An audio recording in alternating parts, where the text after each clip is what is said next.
Hi everyone, welcome back to episode 26. I have two guests with me today. I didn't have an exact plan for this one, but we're just going to jump right into it. Well, welcome back to the returning listeners. I got two special guests, one you know, my first sister, the firstborn. Hello. And then my second sister. Second. A little bit odd because we have to share a mic today, but I don't have more than two. Yeah, we're low-key twins. But they're just two brain cells, so they're just gonna... We're sharing the brain cell. When one isn't thinking, the other one's thinking. Yeah. So we're just gonna go based off that. We can get real close. Tweedledee and Tweedledum. No. Tweedledee and Tweedledum. That's not. She said we could get real close. What do you think, this is a slumber party? not happening. What's up? So, what have you been going through this week? Because I'm still thinking about the last episode. The letting go thing was kind of resonating with me a lot, and I'm like trying to hop off that because I don't know. The topic has been letting go lately. Yeah, it's been stuck with me. That's why I'm trying to get off of it. I feel like it's stuck in my brain. I can't get it out. But it's a very holiday thing to just stick to one thing. And hyperfixate. We hyperfixate on things. You know, the topic this week, it's only Monday, so for me it's been burnout. That's what's been resonating with me. Just like cycles of burnout, you know? And what do you think that is? Do you think it's a job? No, It's life? I think it's like a combination of life and habits, and I think it's a perspective. Because it's like what's this, David Goggins? It's like you could easily train your brain to believe you could do so much more. You could be dying and not think you're dying and just keep going. You know, like he's running hundreds of miles, pissing blood, and he's like, I'm okay. But see, I'm not David Goggins. I'm a female. The whole point of that, the whole soft girl era, the whole point of that, my whole point with that is you are so much in control of what direction your thought process goes, and what you believe you can do it. What if you believe you're burnout? Maybe you burnt the fuck out. I believe 100% the mind is really powerful, but I also know for me and recognize with my cycles that I need to schedule in rest time, and I don't do that. And it really impacts me that I don't rest ever, you know? Mom life. I bash myself for resting because I feel like I do it too much and I don't get work done if I'm resting, but also if I don't get rest then I get burnt out, like you're talking about. There's got to be a balance. Yeah, I don't feel like there's a balance because I feel like I'm just lazy or lazy, you know? I don't feel like there's a middle ground. But yeah, it's like a fat kid binging in the middle of the night. You can't just have one bite of cake. You gotta eat the whole thing. Why are we like this? How do you think you've changed in the last year or so that you've noticed? Oh my gosh. In the last year? Can we just... Okay. In the last year, if I'm thinking about how much I've changed, it's like echoes. It's like when you hear the ground start to rumble and it's a stampede, you know, coming. That's like how I feel when you ask me that question, because it is so unbelievably dramatic how much I've changed. How many things it is? Is that what you're trying to say? Well, There's how so many much things? That it just is. My lifestyle, my like if I'm getting into it, like my lifestyle, mainly who I was around, what I did every single day of my life, I'm a completely different person. Now I just kind of like dedicated my life to like learning and just kind of growing and try to surround myself with people that are doing the same, whereas before I didn't, you know, without getting too deep into it, I didn't have anything I was accountable to. I wasn't single. I wasn't, you know, around people that cared about me. I was around people that were just, you know, Not going nowhere. Yeah. Yeah, because like I said, I think 2 episodes ago, if you're in a barbershop, you're gonna get a haircut. You hang around those people, you're gonna eventually Period. be like them or act like them. Period. And I mean, good or bad, like even if you hang around really good people and then you change your group of people, Well, my even if the thing- next people are good, you're gonna act like them. Yeah, my So- thing is acting intentionally because for so long I'm a lover girl. Like I'm the type of person where I just see the good in people. Is that self-diagnosed? Self-diagnosed lover girl? Excuse me? We're Lover Girl Anonymous. I'm a lover girl, I really am. So I'm just like, I see the good in everybody. And so for so long, I'm like, they're not a bad person. Good people do bad things. So everybody I surrounded myself with was like, oh, they're a good person at their heart. They want to do good. They just do bad things. And that was Yeah. my view. So I accepted anybody and everybody and set a lower standard for people around me. Now I feel like I am at the point in my life where I need to put myself first and realize that you can still love and care for people, but you don't need that affecting you. You don't need them in your life making a domino effect, making like whatever you're doing in your life is going to, like the world circles around the people that you hang around. So if you have somebody that, oh, their car is breaking down all the time, they need help with their rent, you're like, oh, they're struggling, you care about them, but it's like those little things add up and it's going to end up affecting you, where it's like now I'm just prioritizing like work, learning, and the people around me have somewhat sense of the same goals, where they take care of themselves and strive to take care of themselves, and in return they want to do that for the people around them. So what's the first, before I hop to you, what's the first big thing that made you feel like you were actually changing and it wasn't just a repeat of? Well, I went to prison. Yeah. There's that. Well, it wasn't that first big thing. It was somebody said something to me, and this person is not significant. He's a broke Dusty. well, we gotta talk about it. We can leave him out of it. But it's not him, or it's not the specific person. It's just the words, the way they were said, and how they were said it. Like I could have heard the same things for so long, so many times, where I had so many people around me that were like, Megan, you don't need to be doing this. You don't need to be living this life. You could do better. Like, you don't belong in this life. Like, what's wrong with you? You have so much potential. I hear that over and over. Like, I'd have so many people come in and try and help me and be like, what support do you need? We're going to help you change your life. I had so many people come along and see that in me. But it just took this, one conversation of somebody saying, it was the way they said it, where I was like, why are you throwing your life away? Why aren't you why aren't you trying? Why aren't you and I was just like, well, because this, and this, I've lost everything. And they're like, and what's the problem? The potential's there, you want it, what's the problem? And what's left to lose?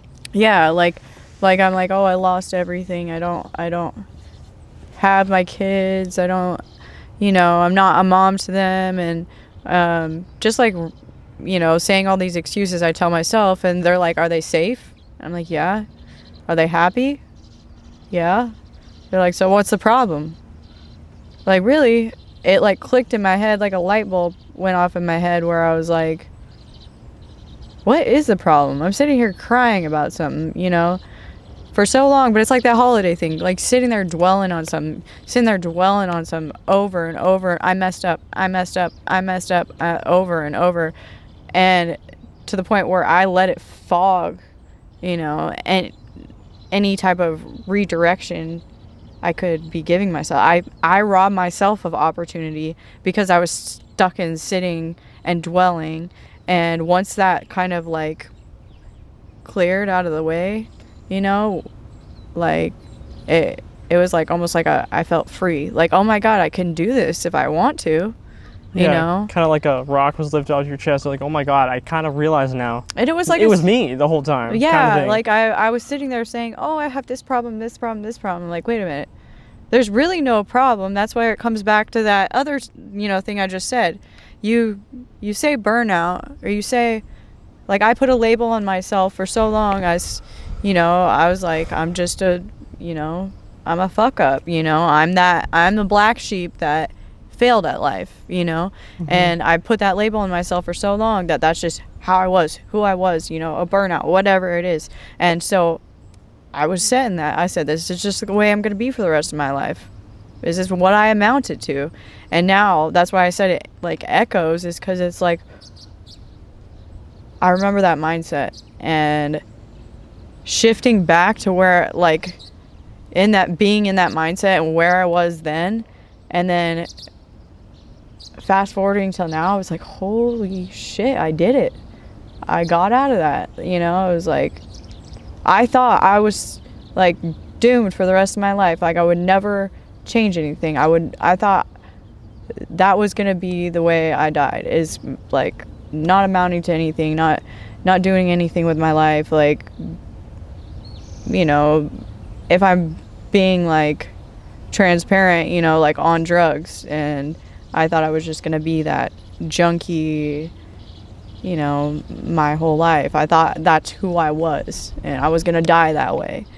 And it really was like a mental game, because as soon as you figured it out and realized, like, if I react differently, then the next thing that'll happen will be different. Because I've talked about it all the time, but like, same with me. Like, I have no issues. I don't have those issues that you had. I don't have that lifestyle issue that you had, and I still am sitting there like, my life sucks, dude.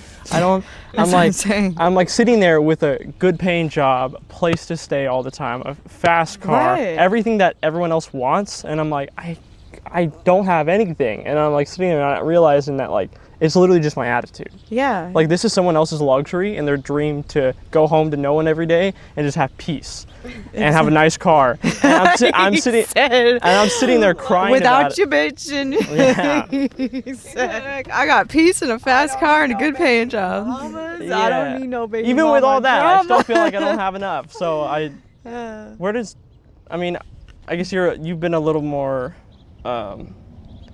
you've been in more of a long range rut for a while. What's one thing? Long range rut? You've been fucked up for a decade. No, so anyway. You got the seniority. You got the seniority above her. I do. The seniority and the fuck ups. Yeah, so where do you think you've changed in the last year? Just let me know. Let me know. Actually, I'd say for me in the last year, I'm trying to think of the biggest changes I've made. The biggest changes I've made, I've talked about a couple times on here, is like food habits. Dude, food habits matters so much. I don't realize. Never thought. Are you serious? You were never always this way? I literally never thought.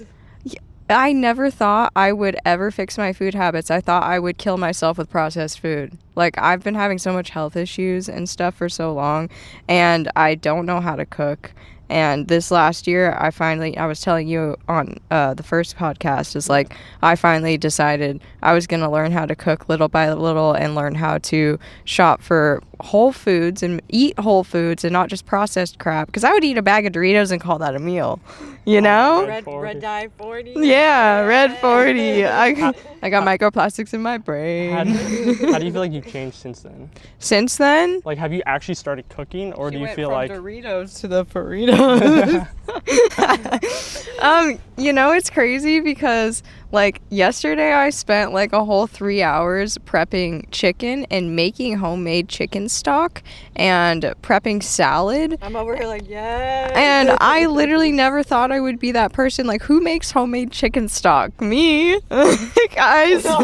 Why am I using the crock pot? I'm not my mom. He's over here bragging. Like, well, that's crazy. Well, that's wild for me because I've been so food avoidant for so long, and I've been like had issues with food. Like, I just battled with just hating food and hating cooking for so long, and now it's just like a maintenance thing, you know? Yeah, it's a comfort thing, and it shows signs of like distress when you eat like ice cream or whatever, and then you get stressed out when you realize you have to meal prep for like 3 days. You're like, oh my god, I have to cook all this food, and I've never done it before. Yeah. I don't want to mess up the chicken. Well, just like stupid shit, like I'd never cooked like meat before.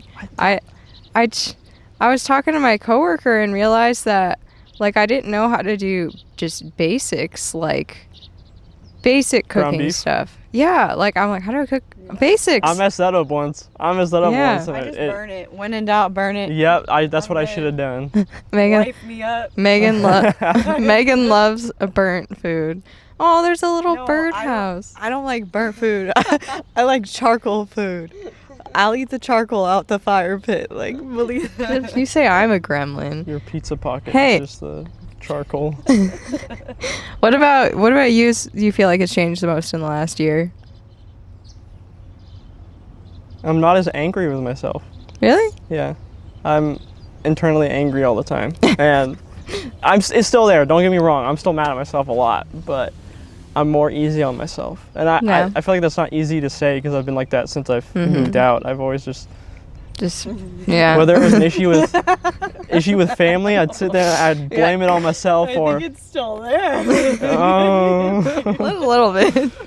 He's got a Tasmanian devil inside. That's what it feels like, dude. Yeah, when I never get as angry with other people as I get angry with myself. Like I'll actually feel that. Pent up anger will never be towards someone. It's towards myself. It's like why am I feel that? Why am I reacting this way? Why am I have this stupid ass habit? Why me? And it's never towards someone else. That comes from a belief that you have. That's like a self-doubt thing where you believe that you're mad at yourself, like you can't control it. And you can. It's like you got to simplify it in your mind instead of being like, why can't I? It's like it stems from doubt, like self-doubt. And when you heal that self-esteem part of yourself, I feel like it opens up so many doors, so many windows. I think it's definitely contextual too, because I noticed, like, especially since hanging out with Grady a lot in the last year, I'm really hard on myself with like random stuff when he's like talking to me about just normal stuff, and then like I turn it in on myself and I'm like, why am I like this? Like, whoa, reality check. Like, part of it's selfish too, and you're like you said, you turn something weird on yourself, like, oh, I look so weird in front. I'm like, no one's looking at you. No one cares what you look like right now. That's very selfish for you to think of. Not even everything that. revolves around how you look. Yeah. But stuff like that is a small example. It's like, for me, it's like not even that. It's like I'll be trying to open up, and then I'll be like, oh, I'm being dramatic. I just need to not have feelings right now. Yeah. Like, well, I'm being dumb. I'm sorry. I'm just going to shut up and pretend to be happy. Like, stuff like that where it's like, dude, you can have feelings. Like, you're okay. Feel all the feels. Oh, man. You got more questions? Or can I was just going to go off rip, but you can... You can go off rip. I just want to say, like, what's like your guys like coming to like not caring what people thinks? What's that one thing that gets to you? Can you? I'm eating it. I want to make sure.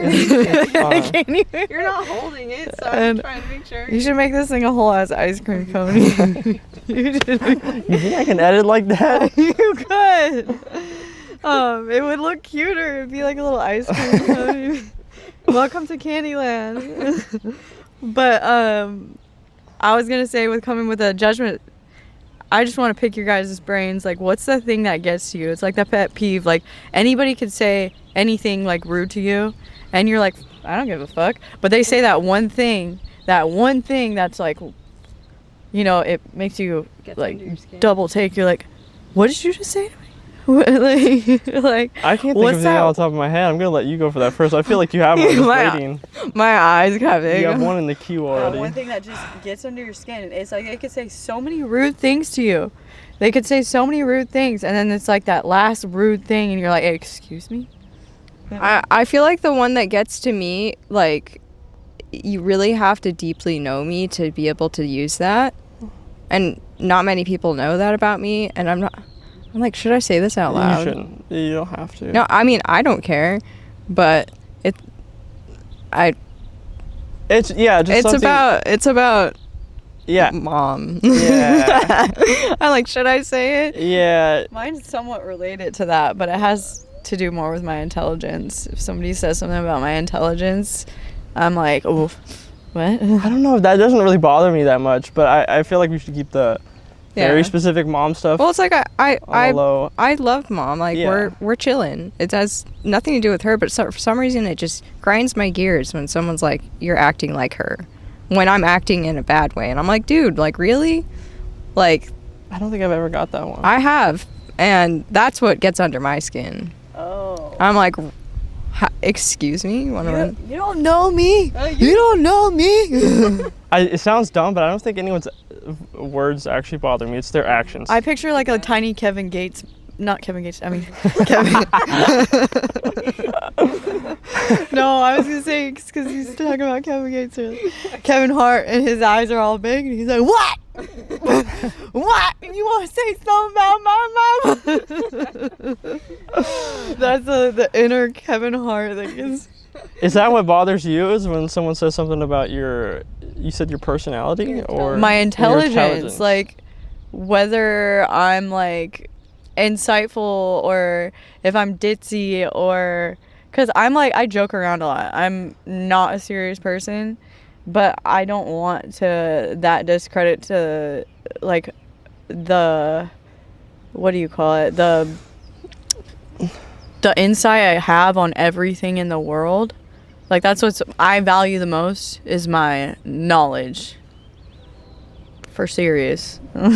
So you want people to also take it seriously like you do? Well, I just think I feel like I have so much to learn, and even if I learn, like, even if I'm really smart in one subject, I'm like, oh, there's so much more I have to learn. Like, I don't know all the names of all these medications. Like, I don't know, like, I don't know the names of all these different, like, organs in your body, and I don't know how they're all connected. So because I don't ever feel like I've learned enough, that's the thing that gets to me, where people, I want to know that I'm capable of. Someone says, "You look fucking stupid." And you're like, "Excuse me, I've worked so hard." No, I won't even say anything. I'll just throw hands. Just start swinging. I'm on the streets, you don't know where I came from. You ever heard of 82nd? I'm from Rockwood. Rockwood. Not to throw you off. Us as a family, we've talked about it before, but we're a very analysis paralysis family. We're sitting, we'll dwell on something, and we don't take failure very, very well. But how do you handle failure when you do something? And it's just like, that's a good one. You know what? I feel like that has changed a lot in the last year too.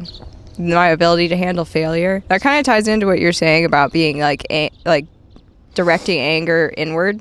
yeah. When I fail at things, for some reason I'm so gracious with everyone else, and I have so much space for everyone else to make mistakes, but when I make mistakes, it's like unacceptable. Mm-hmm. So I'm like, oh, it's fine if you make mistakes, but if I do, You see the better in yourself, but you the better in others, but not in yourself. I think you don't hold you don't give yourself a lot of grace either, because like you said, you got big sister mom kind of vibes. Like you're big sister to a lot of people, and you're like, stable mom, and you hold yourself to a higher standard because of that. And I look up to you for that a lot, because to be the mom that you are, you got to hold yourself to a certain standard at all times. And like you're really good at like swooping in and being that mom, like big sister, but because you're in that position, you feel obligated to be on point all the time, when it's just like the king of the kingdom, like king and the queen, they think like everybody's got to see them like, oh, sitting on the throne, and they're sitting up straight, they got their they're poised, and they're always ruling the kingdom on point, ready to go to battle whenever. But you forget that they're the same as the rest of the kingdom. Like they have the same, dealing with all the same stuff. You know? I guess I have this instilled like feeling that I don't have a lot of room for error, you know, and I don't know why. Maybe it's because I'm a mom, you know, and I feel like there's dire consequences if I do mess up. You have deeper consequences than someone that doesn't have a child, where you feel like if you mess up, it's in the audience of your child. Yeah. Live in a way, and you have to be there for them. And I'm the blueprint for how she is going to do the same things when she's older. And that's a lot of pressure. Being an example when I'm just a normal, messy human, you know? But she's going to copy whatever I do, and that's a lot of pressure. You trip over a rock, you want her to trip over the same rock. You want to make sure she kind of goes around Trip over your own rock. Like, you got to make your own mistakes. But I think that I've gotten better at being gracious in the last year, but I'm still really hard on myself. I don't hate myself, I'm not mean to myself, but I'm hard on myself. Like, the room for error I have is the margin's very small, you know? Yeah. How would you say that you both deal with failure? You want to go first? No. How I deal with failure is kind of like, it's kind of shown. New me deals with failure differently. I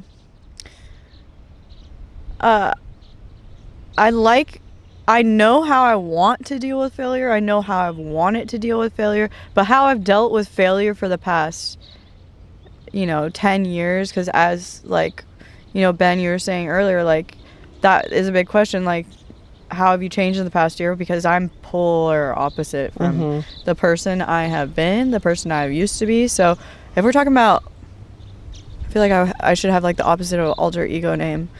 The villain side of me. What's her name? I swear we had a name for this. Is there like a demon? I can. We called it like the trenches, the before. Who is she? Who is she? Megatron.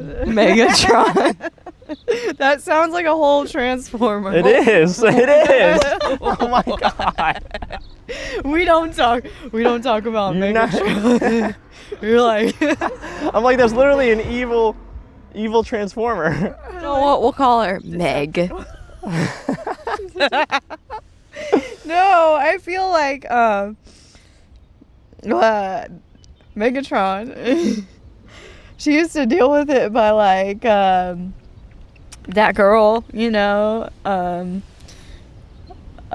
she used to deal with failure like just giving up and kind of like almost like victim stancing it. Like, I've seen people victim stance so much in my life that I feel like, all of us did. We saw people growing up victim stance where they were like, oh, this something bad something bad in my life happened, so I'm just gonna, poor me, like something bad happened to me, or I messed up, poor me, So I went straight to that, and I went straight to,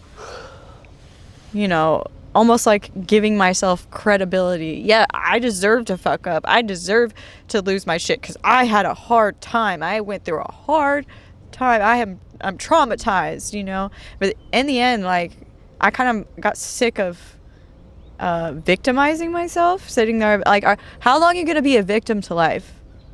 Like, how long are you gonna sit there and be a victim to life? Oh, this happened to me. Oh, I went through this. Like, yeah, you went through hard shit. A lot of people go through hard shit, but how are you gonna deal with it? Because it's like, you could either sit there and be miserable and victim stance your whole life, or you can get the fuck up and live your best life. I'm not gonna say I don't have failures now. I'm not gonna say I don't like have bad days now, but I just deal with it differently because I know what it looks like on the other side now. I know what it looks like to like take yourself out of that victim stance and look at it like, instead of being like, I failed, shaming myself, I look at it like, how am I going to do things differently next time? Because it's not like there's not another chance. It's not like there's not another opportunity coming. It's like, so Megatron, how are you telling? That's my past self. How is Meg? She's dead. How is Megatron? How is Megan gonna tell Megatron how to handle failure now? How does she handle it now? Being more analytical, stepping back. How is Megatron? How would you tell? First of all, I wouldn't listen to my old self because I went listen to that. There's somebody that said something to me. I've been going to I went to a lot of therapy sessions every day. I don't know if you know this. I went to start seeing her therapist. It's not like I didn't. There's a lot of work I did to. It wasn't just like a flip switch. Yes, I wanted something. It's not enough to want to change your life. It's like those little things every day that I did to get there. And that was like during my lunch break, I requested, a little extra longer lunch break to go to therapy. I went to a bunch of group meetings. I went to I tried all these different things to heal. And I remember that this one lady shared something at one of the meetings I went to, and it was so funny because she was like, I talk about myself that desires to ruin my life, myself that desires to get high and leave my kids and all that. She's like, I talk to her like she's a bitch I don't like. She's like, she named her a whole different name. She's like, yeah, we got issues, and if she's gonna come in my house, we're gonna beef and we're gonna throw hands. Bitch, get the fuck out of my house. It's that's kind of how I view it, she's not coming here no more. It's not even an option. And I decided to, how I deal with failure and everything now resonates with a whole different person. And I lost everything to gain this whole new world, knowing my family again, being able to learn again, growing in my education, so what I would say, what was the question? So what are we talking about? How you handle it. So you just like to self-reflect and just reevaluate what you can do better the next time. Yeah. Because that was pretty much my same answer. My way is not to evaluate it in depth, but to kind of blow it off. Because if I give it too much attention and be like, okay, what can I do better? I'll sit in there, I'll think about it for too long, and then it'll actually become an issue. Mm-hmm. So what I'll do is I'll be like, okay, it sucks that I forgot to pack my lunch today, but tomorrow I'm just gonna do it, and I'm not gonna give myself an option. Mm-hmm. And I stop thinking about it, because if I sit there and I'll think about it and be like, so stupid, I could have put it somewhere else. Yeah. I could have packed something different. I could have, and now I'm giving myself an excuse to go out to eat on my lunch. Mm-hmm. Small things like that translate so well to my personal life, or even if I forget to hang out with someone because I double booked or whatever. I do that a lot. Something that's a little more intense like that, or something that's personal to your mental health. Maybe you forget to be there for yourself because you're like, but I'm really hungry. I want the ice cream bar right now. I don't want to drive that far. I deserve this. Yes, dude, exactly. It's exactly that. So I'm the same way, but I don't try to dwell on it as long, because I've found out that, especially with our family, if I dwell, it'll just not happen. Just acting has gotten me so much further than just sitting there thinking about it. It reminds me of like bashing your head on a wall. Ow, this hurts. Ow, this. You're like, why do I keep making the same mistakes over? You know what? Bleeding and you're wondering why this hurts. You know what situation from our childhood has helped me with what you were saying about just acting and not dwelling. I was wondering when our childhood was going to come up. Yeah, it had to at some point. But I told Arya this story recently because, do you remember the Melby's barn that my horse stayed at for a while? No. Do you remember the rope swing at the top of the barn? I do remember that. I remember that vividly. Now the rope swing, guys. Yeah, totally So this was for some reason this always pops into my head whenever, for example, the food thing has been such an issue for me. You were talking about oh, I didn't make my lunch, now I have to go eat processed crap, and then it just spirals out, right? When you could just do the thing, you could just make the lunch and just get it over with and not even feed too much into it, and whenever I think about just thinking and not dwelling on something, I think of that rope swing, because all of us went through standing on that ledge and standing and freaking out, and the longer and one of us just pushes you. the longer you stood there and waited to jump, the worse it got. But if you just got up there immediately and jumped off, it was okay. And I think that about stuff I'm struggling with is like if I feed too much into it, it gets worse. If I just jump and do it, it's fine.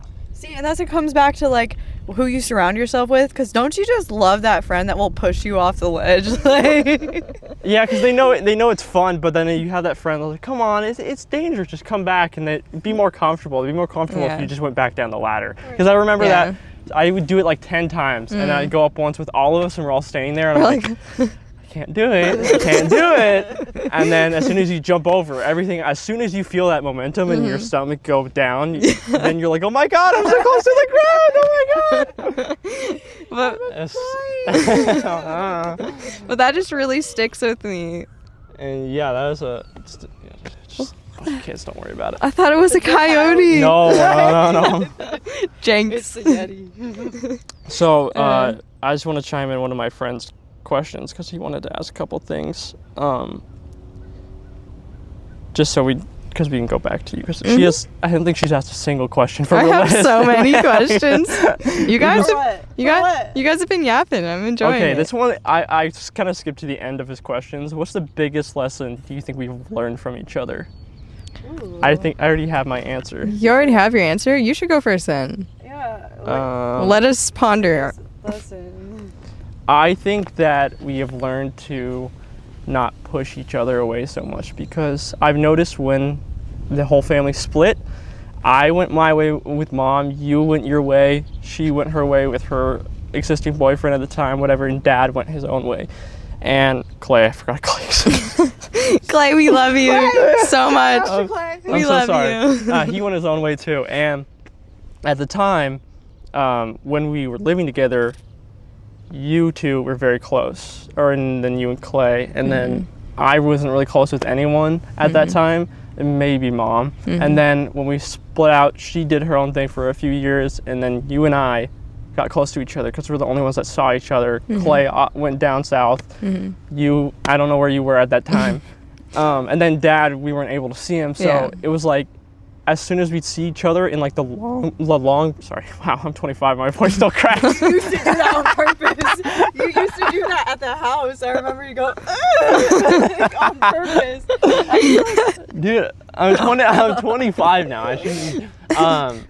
And go through puberty. Yeah, but going on from that. No, I really like that point because, we used to hate each other. Honestly, I used to hate your guys. I was evil to you. I used to hate you. You're pretty cool now, though. I'm gonna relate this to like, maybe it's because I'm from the street, like gangs. Like, okay, people, they go out and they find it like. Does this mean anything to you? They're like, throw the gang signs. They down, it's all bleep it out. No, but that's it. I think that that's a really valid point, because people, I went to prison and I see people go out and I'd be like, why are people joining these gangs? And they're all like clicked up and so hype about it, and they're like, it's because they don't have people like we have, it's like, where it's like family, like we know that we have all kind of like the same stuff we went through. We came from the same struggle, we came from the same, like, we were raised in the same, house, and it seems like we have those people to fall back on. We have that, so utilize it. Like, don't act like you're out here alone, because you're not. And it almost goes back to what you were saying earlier, how your reaction to everything towards yourself affects everything, because it changed your life. And now that if you do the same thing with family, like, you can feel some type of way about mom or dad or us as siblings. Like, we never connected. He never made time for me. But if you just let it go and be like, I see the better in you, you're trying to be better now. And that's where you and I, if I'm going to be honest with you one-on-one right now, I don't care if this is public, but I resented you so much because I'm like, she's not trying. She's tried 10 times to be better, and she's tried 10 times to be sober, and she hasn't shown me that any time. And then I one remember time you you saying did. that to me. A conversation that we had that really got to me was like, you saying that. I didn't even realize I had like that's one of my biggest it's my biggest like lessons going on in my head right now is like the fact that you know, like you don't realize that actions that you take have so much effect on the people around you. Whereas, like, I was sitting there victimizing myself, sitting there like, oh, I went through hard shit, I'm having a hard time, but I didn't realize you were going through a hard time too, you know? Like, it's like, we were all going through a hard time. It wasn't just me, but I'm sitting here, oh, I'm going through a hard time, I need to numb myself, you know?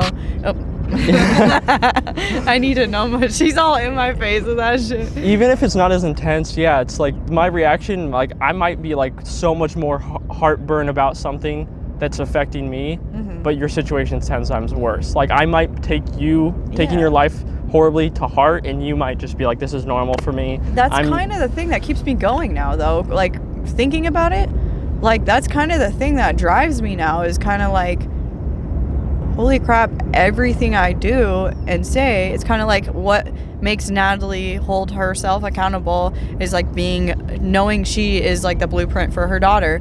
It's like kind of the same in my mindset. Like, she said something like that to me. She was like, if you're not going to do it for yourself, do it for us. If you care about us, you know. And I'm like, whoa, that hit me like, yeah. You guys don't realize how much. Like, that is, even if it's like we're not seeing each other every day, if you see and you know, like, I'm trying to hurt myself, it's not just hurting me, it's hurting everybody around me. And that's selfish to think that it didn't, you know. And it's same with like any parent. Like, when I'm reading these books on boundaries and reading all these self-help books, kids are affected by that. Mom is like, that parent, mom, dad, whatever, that's like depressed and closing themselves in their rooms, and that parent is sitting there thinking about how depressed they are, but they're not seeing that their kid is seeing them. It's the same thing. It's like, I'm sitting there sulking and going, oh, poor me, but I'm not sitting there like, my family saw that, and, you know, it's kind of like a selfish thing. And then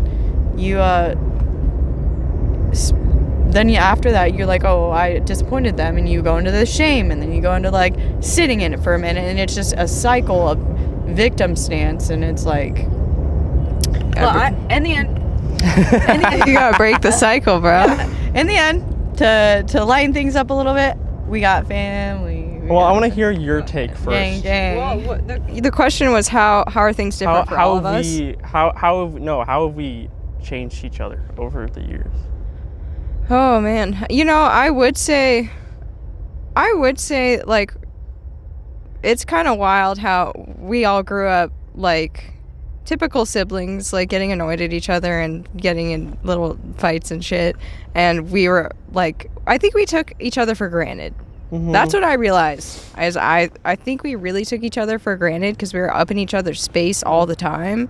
And the second that we kind of all went our separate ways, I think that there was a hole that we realized we couldn't fill, and that we needed each other more than we realized. And I think that once we all started becoming friends again is how we changed each other. Because I think that our sibling friendships is something that nothing can replace.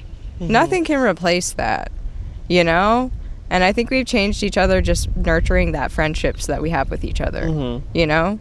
Because, like, that relationship, no, like, intimate relationship, no, like, friend relationship can replace the family, because you came from the roots, you know? That's, like, the roots. But yeah, I think it goes along with that. For me, I think like, what I learned most from you guys is kind of like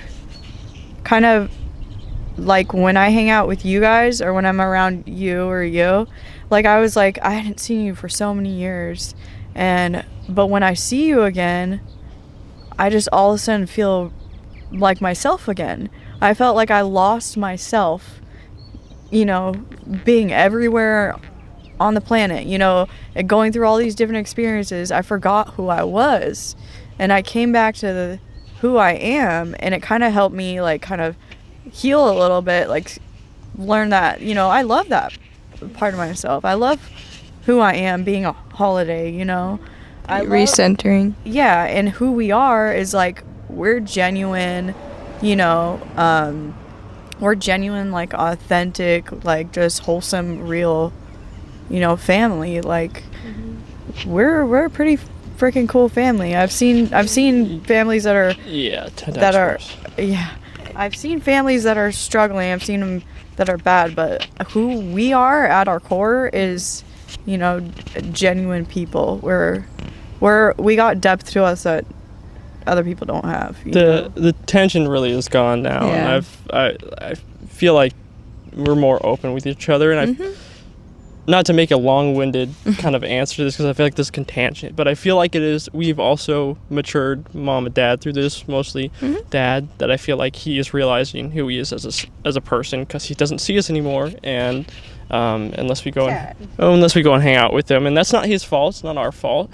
It's a two-way street for sure because we're fully capable, but I do feel like the development it's not just us anymore. It used to be just like us bonding on the fact that we, you know, had this tragedy growing up that we were so sad about, and we kind of, in a way, we used it as a reason to be mad at each other, and I hate that. Saying is though, like why I don't look at it like, oh, it's me struggling all by myself here in the world, when that was kind of victim stance, when I was like, holy shit, there's, you know, I have you guys, but I've been acting like, you know, we didn't all go through the same struggle. It's That's wild. I was just talking about this yesterday, and I had a realization, you know. I was like, I was literally telling Andrew, I was like, if Ben calls me on a random day, I drop everything to hang out with him. If I've hung out with Megan 5 days a week, I miss her the second I leave. Like, I never get tired of you guys, and it's just like, I'm so grateful to have that friendship, and like nothing hits like sibling friendships. Yeah, like I'm busting open the door like I'm home. Like, I've seen you for 40 hours this week, and I still have so much to tell you. I said, what you got in the fridge? What you cooking? Some chicken stock? Not to cut you two off short, but I'm gonna make this 2 episodes because there's definitely more I want to dig into. If you guys have time, I know she's probably a little more strange for that. Okay, but it's been wonderful. I'm just gonna make that next episode a bonus episode because I want to talk about dad more and maybe mom a little bit, but. This was a really fun episode. Thank you. Okay. Thanks for having us, sir. The next scene, I'm literally going to be sitting down again, so I don't know why I'm doing this.